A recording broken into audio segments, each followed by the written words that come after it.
And what's up, everybody, and welcome to another edition of the Put It in the Book show. We're in season number 3, episode number 15, mostly through coronavirus theater. I am Steve. Got Rodriguez right over here to my left. This is weird now because the last few weeks it just happened to end up a certain way. Got Joe right down there, and the floating head of doom and arms of doom right down there to the bottom left. That's Keith. How's it going, fellas? Pretty good. You look very chipper. Keith looks like he's got a bullet in the head right there. Bullet to the cranium. Speaking of chipper, holy shit! Did he get like big? Did Chipper Jones eat Chipper Jones? I mean, yeah, I think you're right.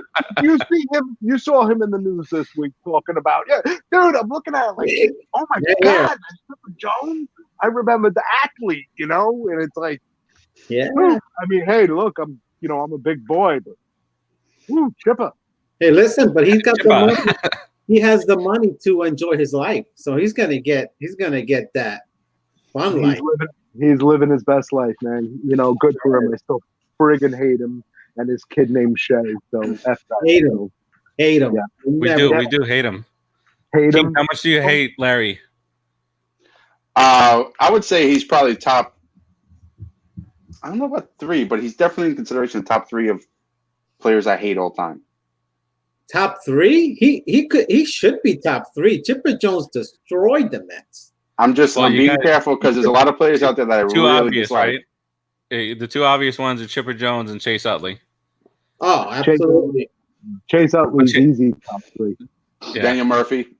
Okay. Yeah. I respect Daniel Murphy and I love the history with the Mets, but what he did to us afterwards. So he definitely falls in that one of those top categories. He's in the top 5, I think. Yeah. In the last 10 years, I would think. There's no denying what he did for our franchise, but wow, douchebag. Bryce Harper, he's probably more top 10.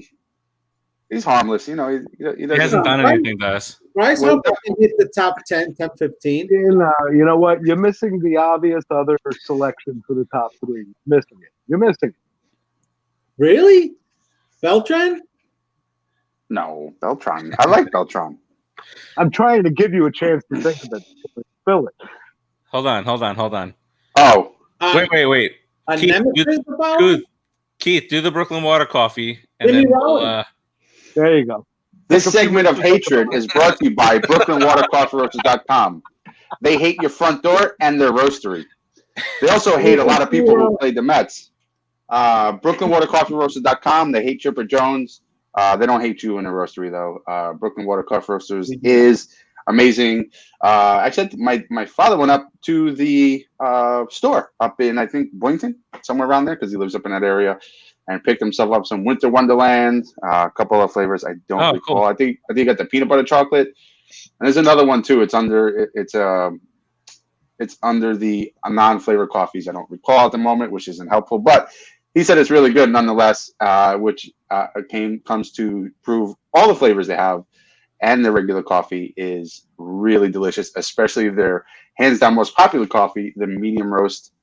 Then you got dark roast dark chocolate, a delicious chocolatey treat with how many calories?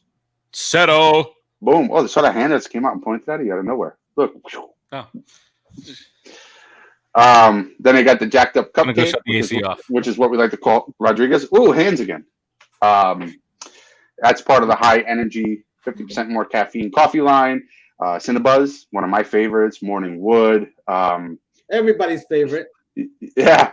So you can't lose. You really can't lose. Try any flavor. I believe all of the flavored coffees have how many calories, Farace? Seto, Drunken Pig. And don't worry, no animals were harmed in the making of this delicious treat. But check them out today, www.brooklynwatercoffeeroasters.com. From their roastery to your front door, all orders are guaranteed to ship within 24 hours of its roast date. And you can go now, and if you order 2 bags, you might as well just pick up the 3rd bag if you use the code STAYHOME, all capital letters. I saw them post a new code today. Are we sure about stay home? That's our specific code for the show. Yeah. Okay. Ours. Cool. Yeah. All right, Joe, producer Joe. Where you been after the last 20 weeks? 20. All right. Let's get to it. Let's do a show here. Let's try. 7:13. We'll take you up to around 8 o'clock. We got Christopher Conover. What's up, buddy? Morning Wood. I'm running low on morning wood. I need That's what she said. You need a blue pill? I need the blue pill. I don't know if you were there, Chris, but my dad was up there, I think last week. Your dad got the blue pills? He didn't name drop us? We're a name droppable show, I'm baby. sure he did. I'm sure he did. Settle down. Settle down. Settle down. George is here. He said, I still don't like Socha or Pendleton. I mean, there's a lot of guys. Yeah, like we'll hate a player because he caught a foul ball down the right field line and didn't let David Wright get a base hit in his final at bat. I mean, the first from the Marlins. It was the Marlins. It was the Marlins, I think, right? The first baseman. Yeah, and they booed him relentlessly at City. And you can see David Wright. Terry Pendleton from the Cardinals, I hate him. Willie McGee, I hated him. Oh, Willie McGee. What was it? Tom Hearn, the second baseman? Or Tom Herr? Tommy Herr. He was a Met. Tommy Herr. Not a real Met, but he was a Met. He played for the Tommy Mets. Herr, yeah. What up, Tim? Seriously? I'm just saying, he played for the Mets. Yeah, at the end. And 1990, yeah. Or my favorite, you can't hate this guy, Vince Coleman. How could you not hate Vince Coleman? Jeez. Hating Vince Coleman is like hating firecrackers. Vince Coleman is in my top 10, but you're all missing the obvious top 3 selection. So who's the obvious? Say it. I thought you said yes to Jimmy Rollins, so I stopped even thinking about it. Right? No, you did not. No. You said we're gonna go to Brooklyn. Okay. We got our lines crossed. Rodriguez said Rollins, and you said yes. I thought you were talking to him. All right, enough. Chris has to dip. Go roast that coffee, baby. It's the best coffee in town. Go roast it. Roast them beans. Like you ever, if you guys don't follow them, Brooklyn Water Coffee Roasters on Instagram, when they take a picture of the morning roast, it's like 3 a.m. and you can just smell it. Smell that coffee right through. The steam. If you have a phone, scratch your screen. Use a nail. Scratch and sniff. Yeah, use an old rusty nail. Yeah, an old rusty nail. I'm not liable for any of your stupidity for following my directions, though. Just saying. You're promoting it. 3 things before we get started. A couple of birthdays. He's not lying. Yeah. All right, a couple of birthdays here. Tim, your wife's favorite Met, Todd Hundley. Today is his 51st birthday. That's Todrick Hundley, former New York Metropolitan catcher and all-time leading catcher home runs for the Mets, right? No, didn't Piazza take that? No, Piazza took that. Piazza took 7 home run titles, yeah. I thought Piazza got 40. No, I think the record's 41. I'm sorry, single season? Single season, yeah.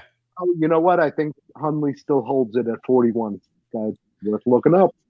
Yeah, but I think it's Javi Lopez. I think has 42. I think he did the single season.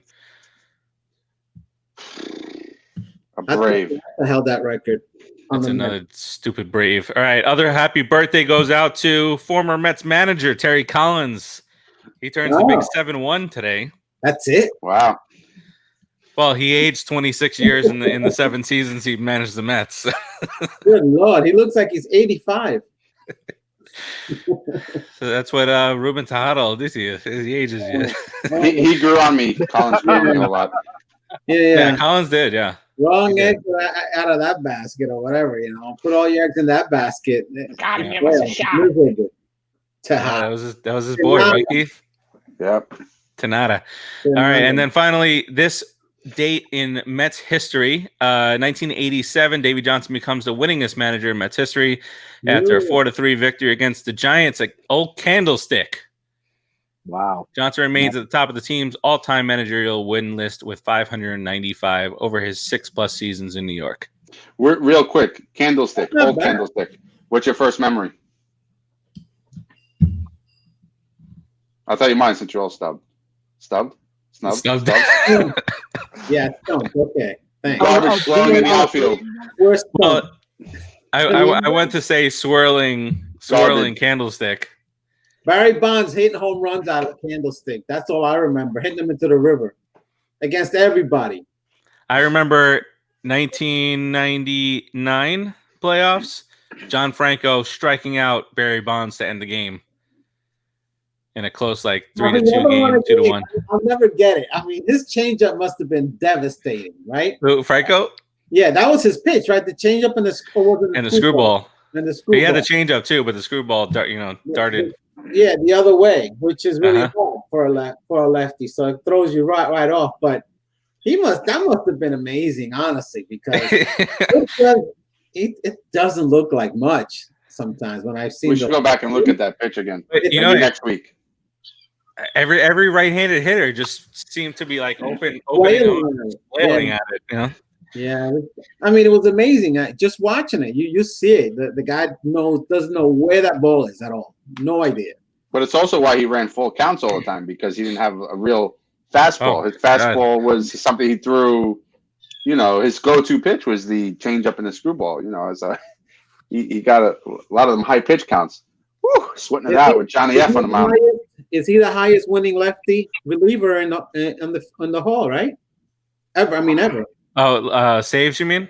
Yeah, saves. Yeah, for saves he is. Lefty. Okay. Hey, Hilda. Cousin, what's up? Hilda has arrived. All right, let's get to Max. Don't forget Max. Oh, Max. No, I thought I mentioned him at the beginning. No? Okay. My bad, Max. Maximilian. Let's get to our first topic here, and it is something that we've talked about for about 5 weeks in a row now, and that is what's going to be coming down the road as far as baseball in 2020. So got all the divisions and all the stuff out of the way, and now, of course, just like many other things, going to come down to money. And I don't know if you guys had a chance to see the full proposal of you make X amount of dollars, and the proposal this year is for you to make X amount of dollars. So just for example, and somebody in the CineSportsTalk group tried to argue this, and it's just you can't argue this, because he was saying, there's a contract, and if they play less games, they should be paid less. Yes, they should get paid, paid based on how many games done for the year. But the guys making the most, nobody's gonna cry a river to any for any of this stuff. Okay, you're still millionaires, so whatever. But a guy making $35 million, and for whatever reason, because we look at it all the time, Max Scherzer comes to mind. And he's going to be making $35 million. And in this scenario, the owners want to pay him 22% of his salary, even though it's, just about half of a season. So somebody like Max Scherzer would make $7.8 million when he's scheduled to make 35. So, is it outlandish to ask him to take a pay cut? No, I don't think so. But pay half. I mean, you're going to make up some of the money from fans not being there, and just in advertising, because more, the ratings for TV are just going to be off the charts, like stuff that you've never seen before. So what do you guys think? I mean, here's one more thing to add to that. Because of the reduction in salaries, we're still paying Bobby Bonilla, right? And we're also still paying Brett Saberhagen. Bonilla is the more famous one. 4 players on the Mets would make the same or less than Saberhagen this year. And those 4 players are J.D. Davis, your starting left fielder, Ahmed Rosario, your starting shortstop, Jeff McNeil, All-Star, and Pete Alonso. Wow. Rookie home run record holder Pete Alonso would make as much or less than Brett Saberhagen and Bobby Bonilla. You're getting a bargain, man. Hey, the Bill Wilpons are loving it. Well, why not? It's at the end of the day, come on, man. They have to make their money too. Sometimes you have to be in the real. This is the real world. The real world is they're the owners and they want to make some money. But if you sign a contract, right, and your contract says you're going to play a baseball season, I'm paying you $500, and it's 162 games, and then, oops, now we can only play 81. How much do you think you should get paid?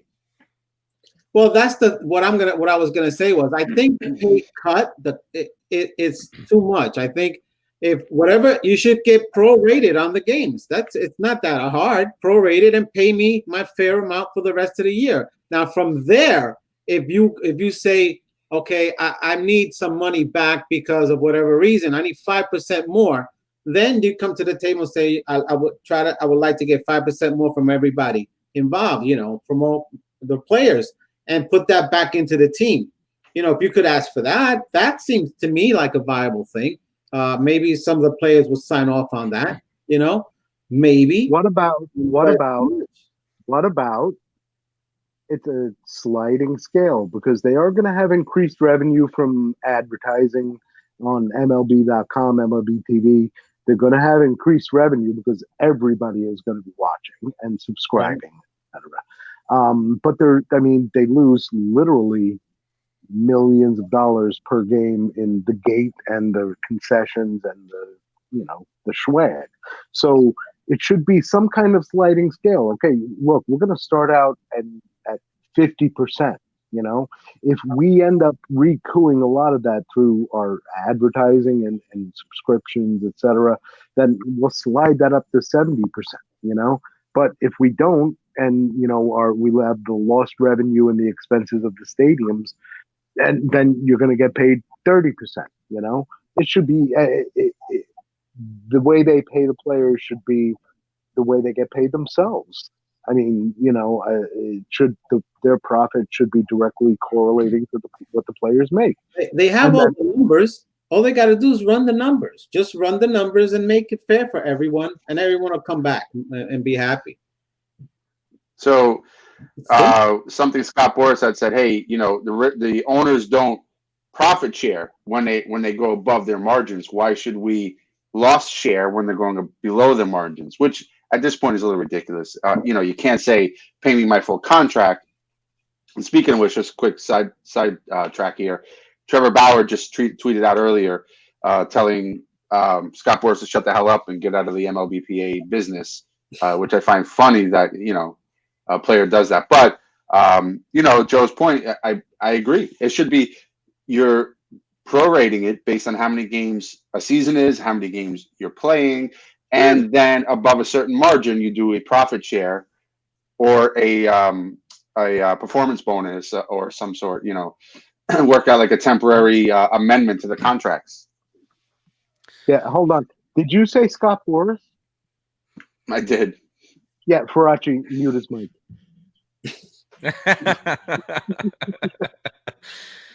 Yes, that's a dirty word. I hate Scott Boras. You know that. I can't stand him. I think he's a poison to all of baseball. He's worth. He's a. And Tim touches on what I was about to say is that if this becomes a money battle, tug of war, and baseball does not happen, it's going to cause a lot of issues because the collective bargaining agreement ends in September. So what worse way to go into negotiations for a collective bargaining agreement than to have all these issues over money playing during a pandemic? So I say that to say if baseball comes back, it's going to be a great, a phenomenal decision by them because they're in the limelight, like we've talked about. They'll have no other sports going on. But then on the polar opposite, if they get this wrong, it could lead into a September situation with the collective bargaining agreement, and then all sorts of nonsense over the winter. So I think there's more at stake here than just the rest of the 2020 season. Yep, makes sense. Frank, welcome, Brooklyn. 51 years as a Met fan. Yo, Frank. Wow, Frank, put in the comments, what do you think they should do with the season? Like to hear from somebody that been following the Mets so long. Oh, Hilda, that idea doesn't work. I mean, you know why that idea doesn't work? Because there's there's so much commercial revenue, right? And they don't need to do the pay-per-view. There's already so many baked-in subscriptions to MLB TV that it really is a question of the advertising. MLB is a business. They're going to soak the advertisers because they're going to have a captive audience. So it should be directly correlating what they're making in ad revenue to how much they're paying. Right, I agree. I'm sorry, I was laughing at Frank's comment. I mean, interrupt, Joe. Just tank the season. Yeah. Tank it. And normally, Keith, I would say, Scott Boras, we don't like him, none of us like him, but he represents a players in the Players Association. He can speak out about this, but I think it's also in his best interest to shut up right now, because and then the fans will start choosing their sides. On the player side, I'm on the owner side. All this stuff's going to go down, and they just can't do it. It has to be fair. It has to be, not everybody's going to win in this scenario. And I'm sure there's more to the proposal than we saw, but that proposal with those salary brackets is a little crazy. Somebody who makes $30 million is cut to $17 million. 7. Just prorate. Oh, right, 7. Excuse me. But it should be 17. Hey, play the season out. Hey, listen. They could be heroes. They could be the first sport to come back and come and entertain the fans and do it the right way. I mean, while taking care of themselves, I hope. Just one day. Don't step on your own tongue, guys. Play baseball. Yeah, and that's a good point, Frank. Frank was saying that in the comments, any player who wins, and we've discussed this before, will always be remembered as a team who only won playing 82 games. But I think at this point, Frank, just for the spirit of the country and our own sanity, we need some baseball. And we all kind of recognize that. But even if the Mets win it in 82 games, I think all 4 of us here I can speak for. We will take it. I will take it. But yeah, that's a good point. These athletes are competitive, man. These guys are hyper competitive.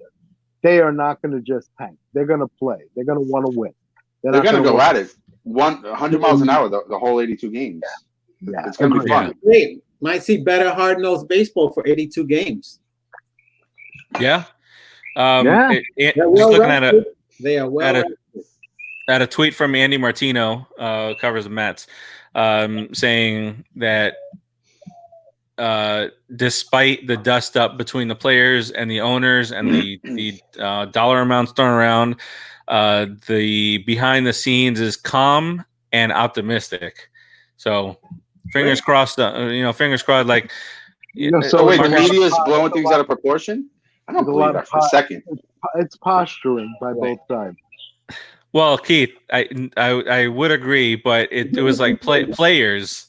Marcus Stroman saying it's not looking promising. So that's another thing that probably shouldn't be happening. Players tweeting this out and that out. Just negotiate your stuff and don't give us angst. Us fans angst over this thing here. Stay in shape and pay your rent. Stay in shape. Stay in shape. Be ready. I don't want to see 28 Bartolo Colognes when the Mets report. You know what I mean? Move on. I want to see one Bartolo Colognes. Or 46 pulled hamstrings. Oh my God. A weekend. And it takes me right back to 20 whatever it was, 17, 18 when Cespedes went down, Cabrera went down. Anyway, physically, mentally, Cespedes will be back. He will be back. He's staying off stay off the wild hogs. He can't let 3 minutes. He can't let him go. He can't let him go. He can't let. He should have been off the hog. Can't let him go. He just feels that he could just do anything. You just see how I nonchalantly he think throws the ball in. DHing, the universal DH, it'll help him, man. He's We're gonna not hit there 30 yet. home runs. Let's talk about players. I don't say the one they- thing you guys always hate Cespedes for is not the right thing. If you're gonna hate Cespedes, hate him for playing soccer in the outfield in the 2015 World Series. Yeah. Inside Inside the box.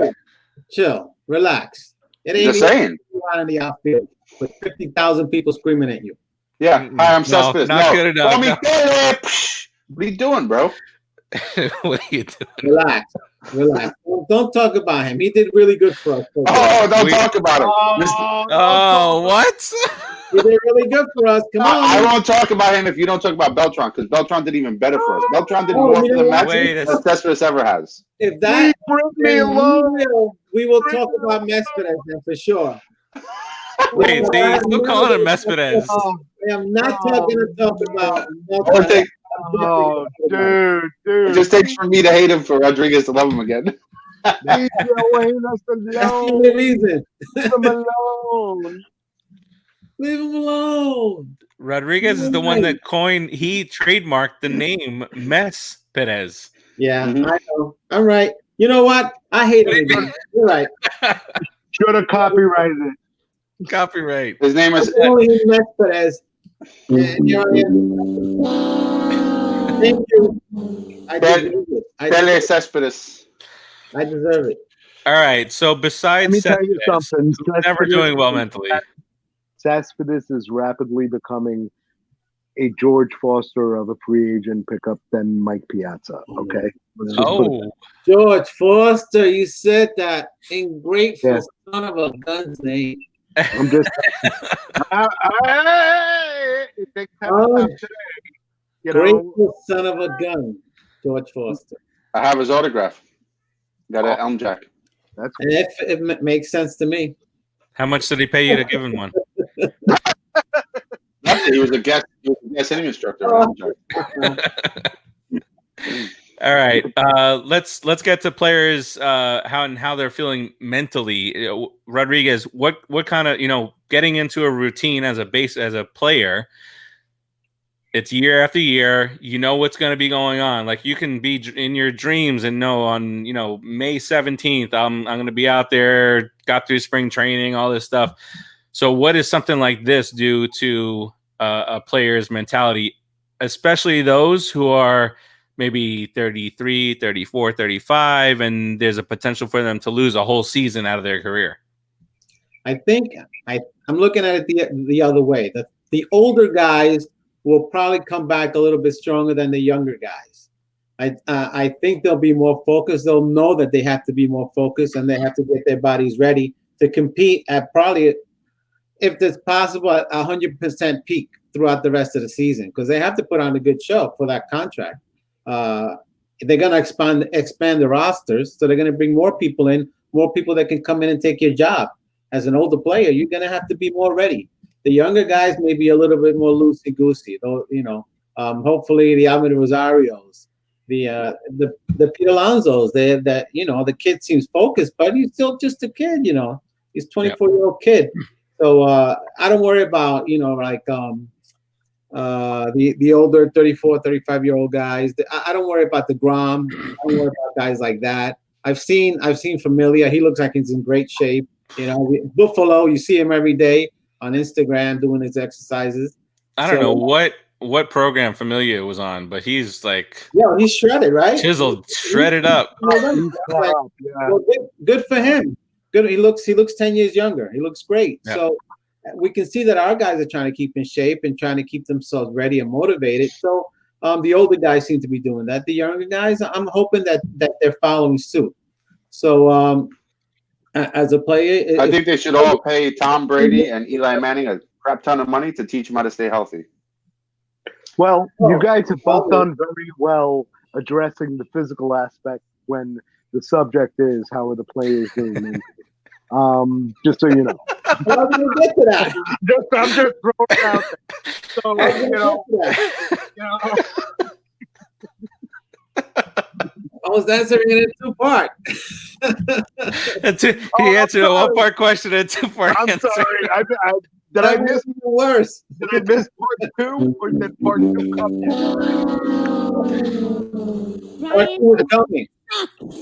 in?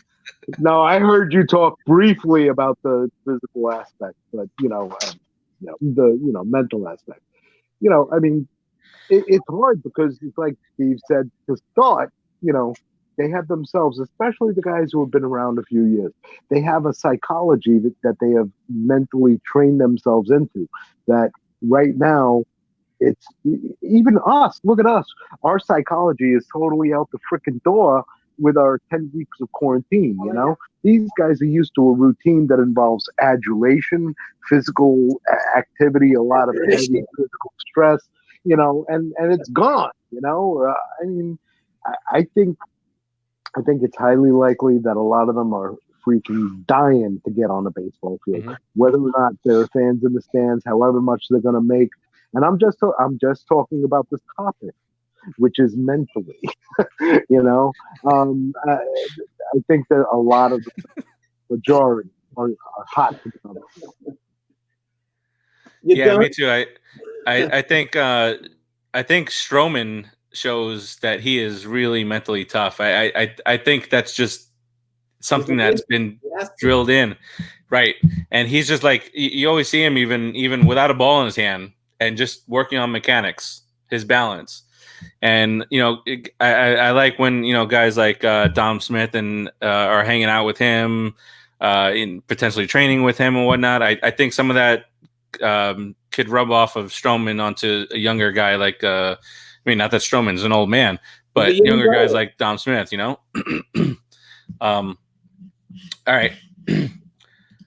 That was our mental breakdown of Mets, our baseball players' mentality. Let's talk a little bit about the universal DH and what the benefit is for the Mets. And Frank, you've been talking about it in the comments. Number 52, which is Cespedes. Can be the Mets DH, play more games, or Cano doesn't need to play second base anymore. Time for that's an autocorrect. McNeil to play second.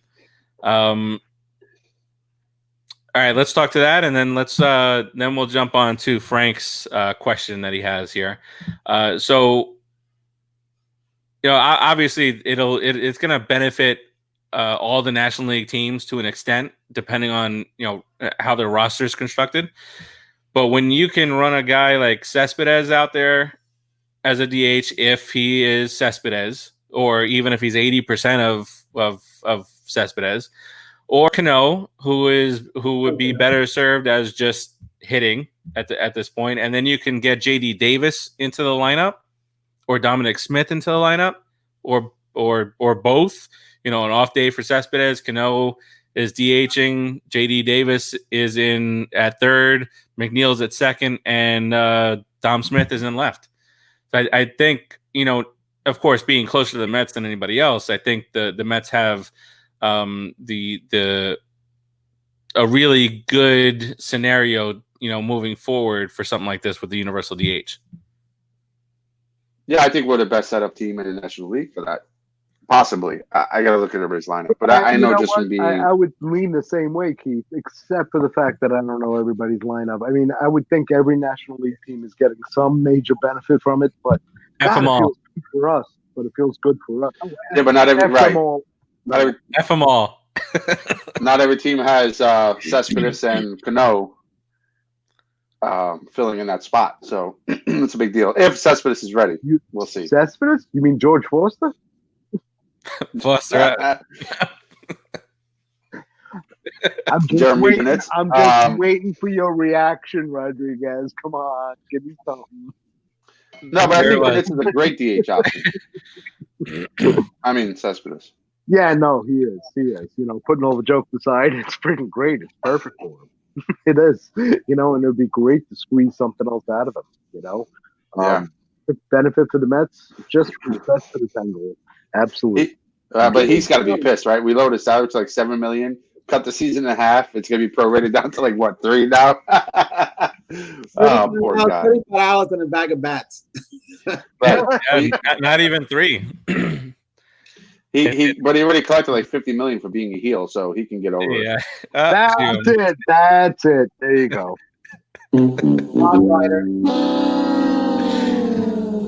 At $7 million, he'll fall somewhere between $1.6 million and $3 million. Let's call it 2.2. Call it a day.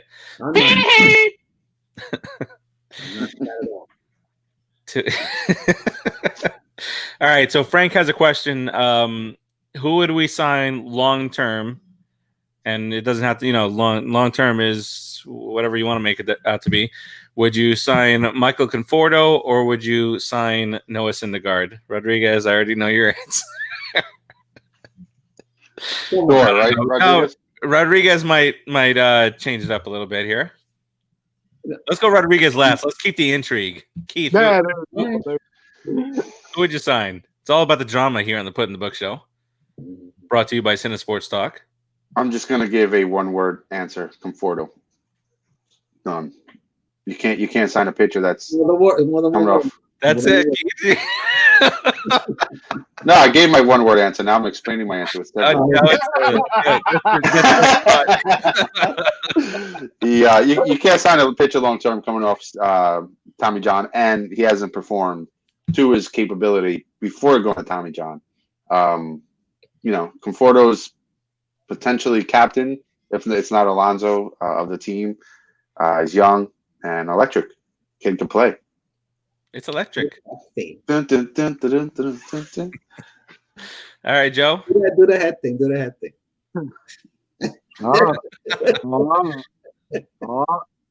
I can't compete with that. Especially since he's just ahead. You know what? Quit while you're ahead. So if I'm, you know what? I'm going to give my one-word answer. If I had to do it right now, I would pick Conforto. If I had to do it a year ago, it might have been an issue, and a year from now, it might be an issue. Let's see what Thor comes back with. But right now, it's an absolute no-brainer. Conforto. There you go. Conforto. One word. There you go. All right. What about the words preceding that, though? They don't count. Conforto. Rodriguez. I would. There's no way in God's green earth that I'm signing a Syndergaard back after this. He's got to prove himself. He's got to turn into the guy that we can call Thor again. Because there's no way in hell that I'm picking him back. Conforto. It's the easiest answer. The kid's gonna be our captain if it's not Alonzo. Okay, that's gonna happen within the next 2 or 3 years, and hopefully he'll hit 270 and still hit 35 home runs, drive in 100, play good outfield. He's a great kid. Of course, you're gonna sign him. Everyday play over a pitcher. Come on, it's a joke. I know unless it's a special pitcher like From, there's a special pitcher that comes along once every 5 years. He's not it. The Grum is. No, I know. I get you. All right, let's move it along here, and let's interrupt the show, and let's talk about the Mets moment of the week here. And now it's time for the Mets moment of the week. All right, Mets moment of the week. Look at that, cute kid. This one is brought to you by good old producer Joe. And you want to set this up, or you want to talk about it on the back end? Just real quick, 98, the Mets made the blockbuster deal with the Marlins. They sent Preston Wilson and God, I can't remember who else. Preston is the one I remember. For Mike Piazza. They announced it. Mike came to the stadium that next day, and it was his first day as a Met. And my best friend and I were there in the stands, and we talked about it a few shows about when the way Shea Stadium would bounce when it got really hot, and that place was bouncing for this whole game. All right, let's do it. Let's see what happened at Game 1 of Mike Piazza's career with the Mets.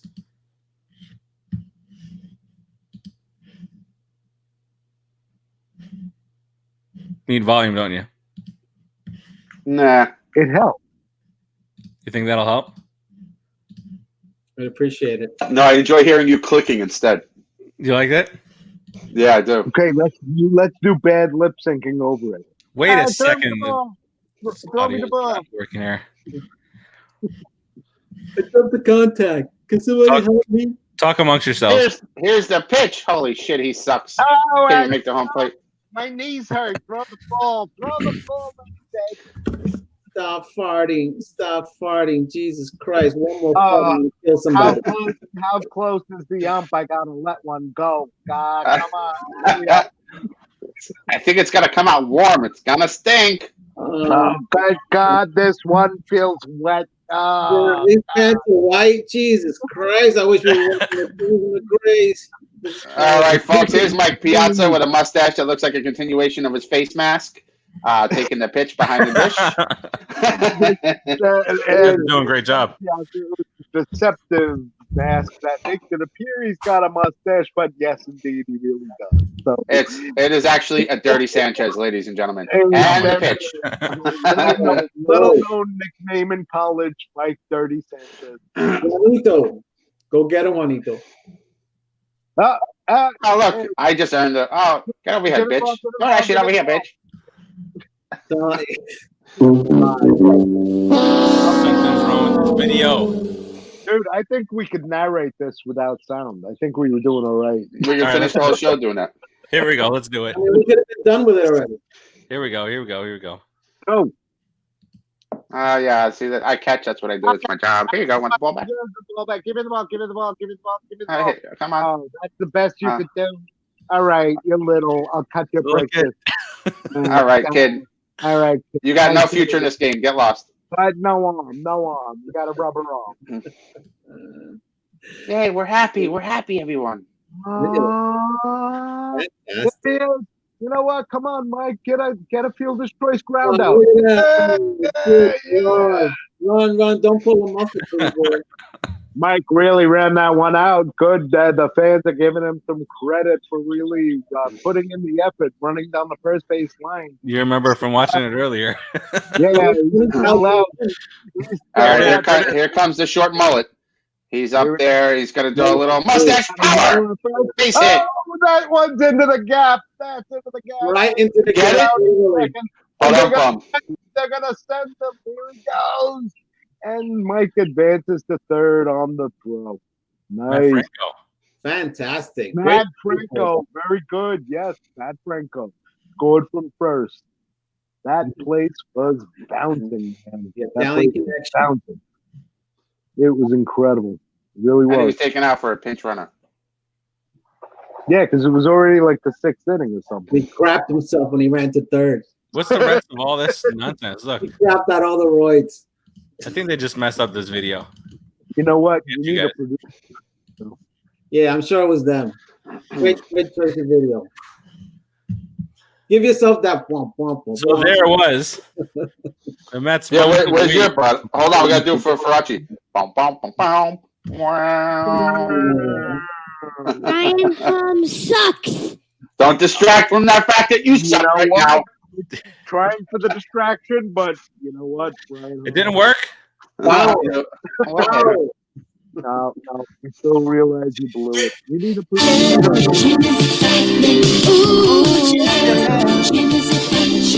not even on. He just played the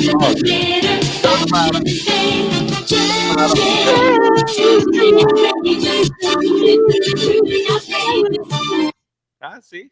I forgot that was about terrible. what we were Cheerful You stuff. that was a distraction that worked. All right, here we go. Let's have a fun last 8 minutes of this show here. Let's try. Be nice, Farace. In theory. Never Who is worked. the best player on the New York Metropolitans right now? Javi Lopez. It's really hard not to go with Dom Smith. Yeah. Oh, yeah.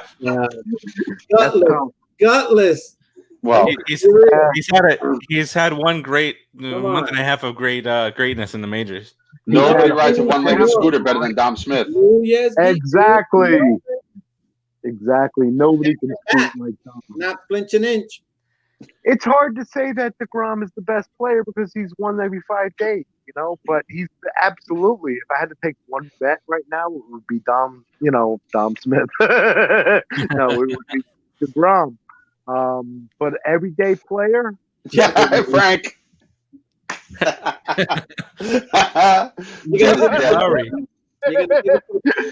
Jed Lowry, man, he's at the top 3. But I don't know. I got to go with McNeil or Alonzo. Guy that I would want in there every day. Frank may be right. The body cast might do it all for us. Yeah, anything is possible. Imagine the body cast comes back, hits 312, 17 home runs, game-winning shot in Game 7 of the World Series in December 14th. It wouldn't be the first time we've gone from hating to loving anyone, a player. Yeah. It wouldn't be the first time.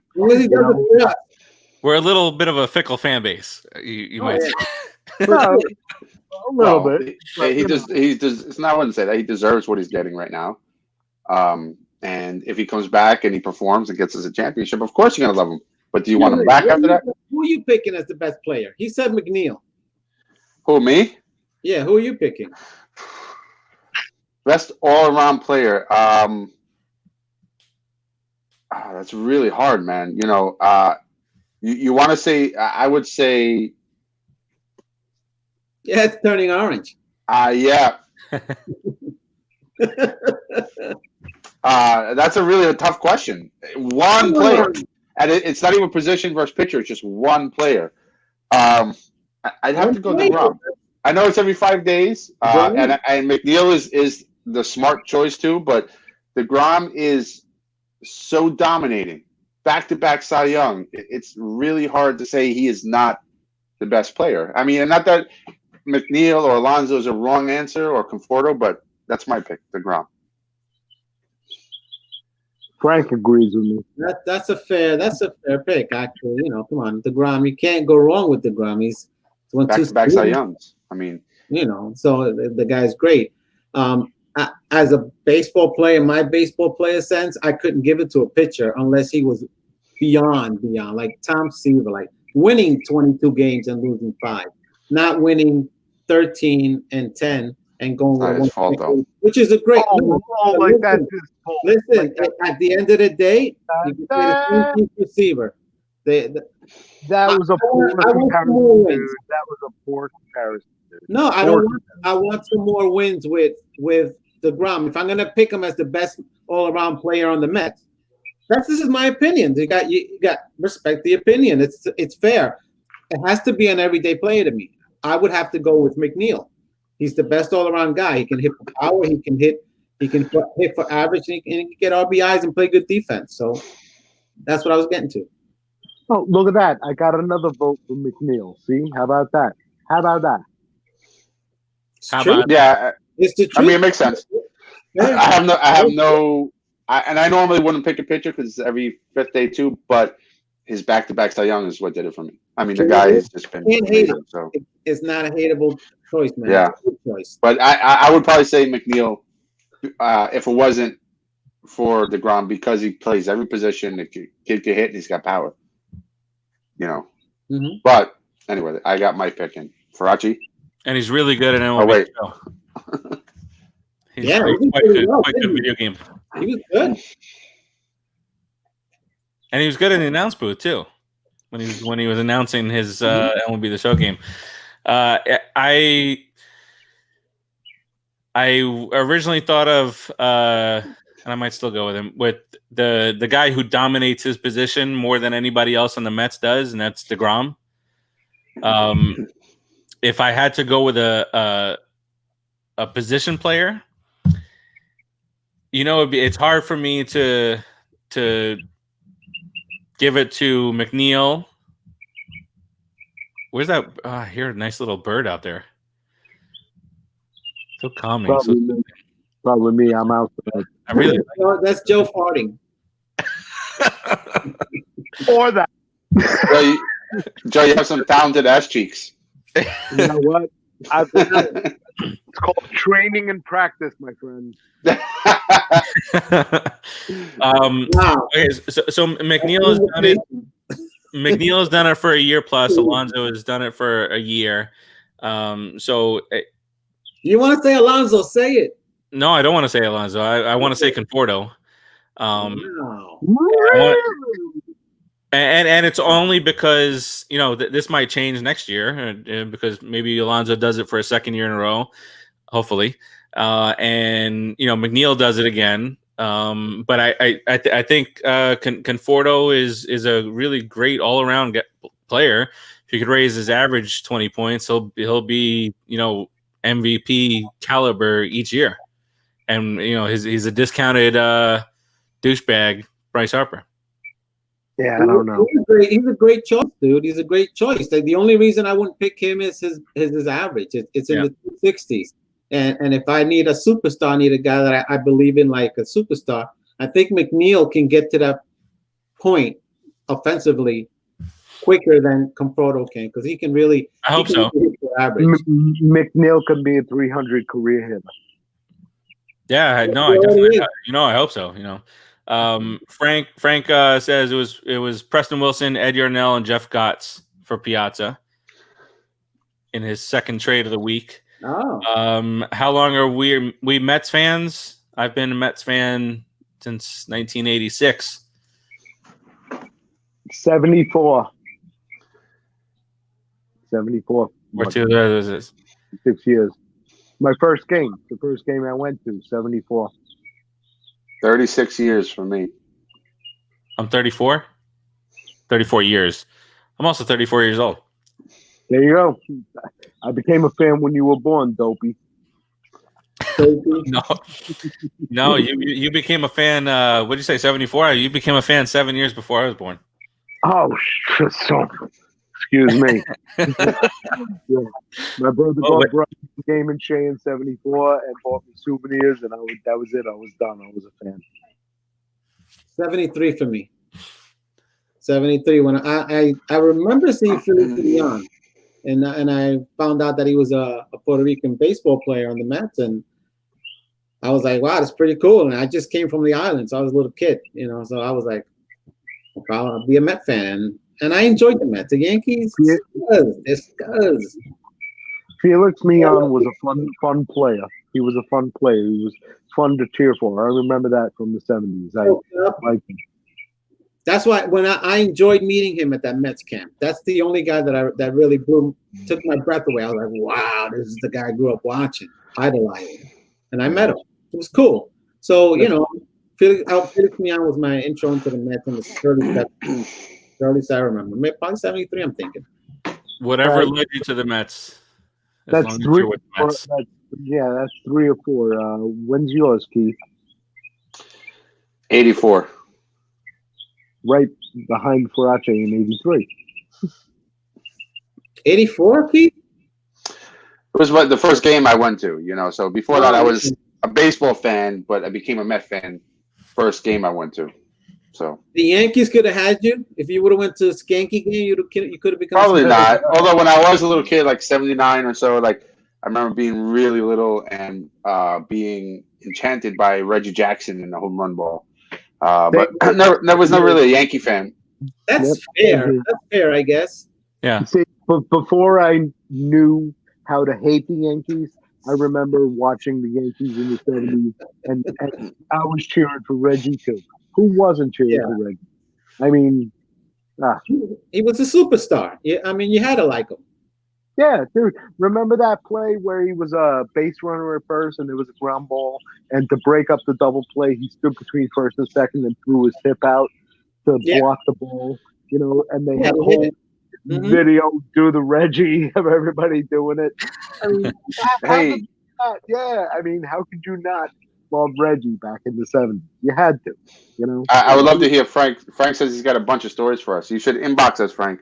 Maybe we could set something up one day, set up a little segment. You can tell us some of your best stories at a Met game. Like that. Yeah, that'd be cool. That'd be cool. Very cool.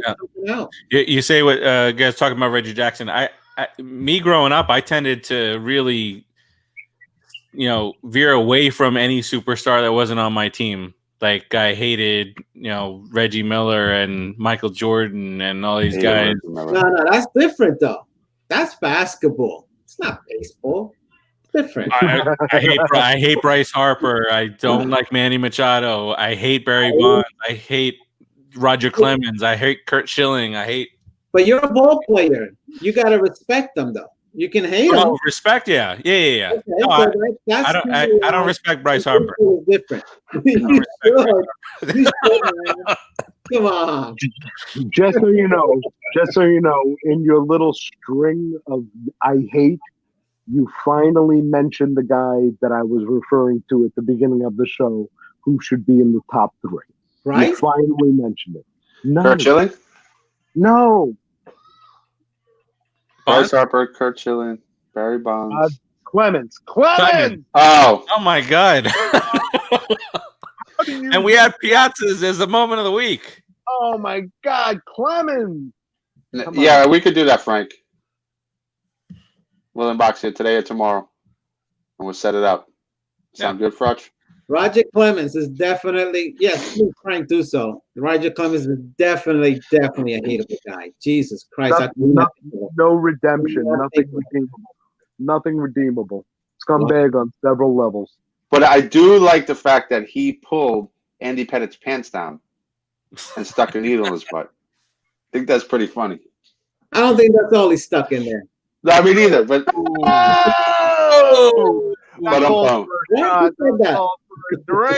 was a good one. So I don't have any left, so I'll drink some air to you. Drink air. All right, Keith. It's your show right now. It is. Oh, so I'm gonna make Keith really happy. No! Full screen, baby! Full screen! It's his dream. I am going to Fwakata. Oh my goodness. Let him Fwakata. Beautiful. Go ahead. Bring him back in. Fwakata. You know what? Actually, I didn't think this out, so I'm going to have to do a Fwakata on the fly here. And just because I said a nice word about him earlier, I am going to Fwakata, my favorite Scott Boris. Fwakata, you son of a mother. Nice. Frank said many years ago, I was at Yankee Stadium and Roger Clemens was pitching for the Boston Red Sox, and my son and we were waiting outside and we saw him and asked him for an autograph. He told security to get these kids away from him. There you go. That's everything we need to know about friggin' cheater, douchebag, Roger Clemens. F him. Yeah, but he's always hated us. He hated us since '86. So it's since '86, baby. '86. Love seeing him in the dugout with that game, baby. Woo. Gotta suck on that. That's the worst to it. All shaven, ready to go. Oh, we're gonna shaved and everything. I can't wait. And you lost the game, Roger. And you hated us ever since. You're right, Roger. Frank. Low life. He's a low life, Frank. You're right. Screw you, Sean Estes, for missing Clemens. Oh, Sean Estes, you had your chance, baby. You got no balls. No cojones. You suck. Nothing. You got nothing, Estes. No testes, Estes.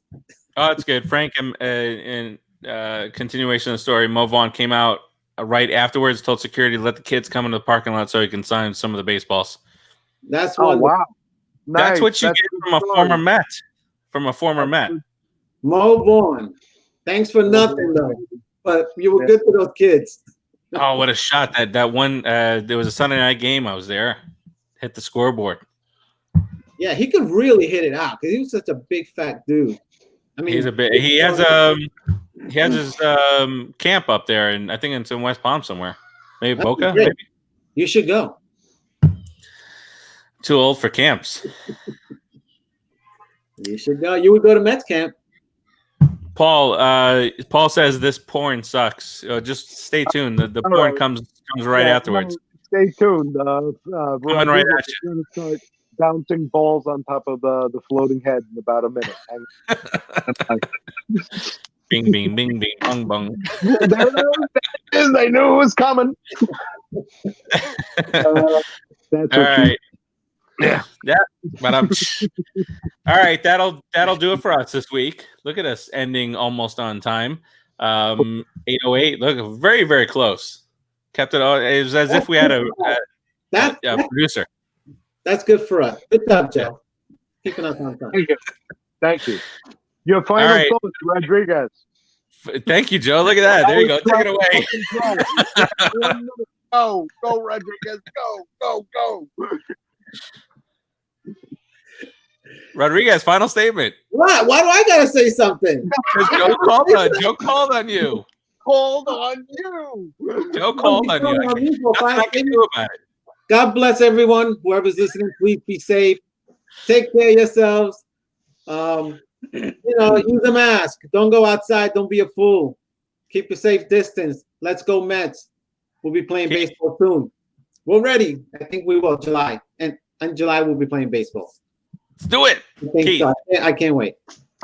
Screw Jay Payton for ignoring Frank. Yeah, I mean, same like Rodriguez. God bless. Take care. Be safe. Let's go Mets. Let's get baseball back. I hope football also comes back on time. But primarily, I need baseball back. I don't mind the empty stadium. Playing in an empty stadium. Love to hear the sounds of the game. Let's go Mets, and I'll take an 82-game championship any day, baby. Woo! All day, every year. 25-game championship. Give me some gold. Give me a ring.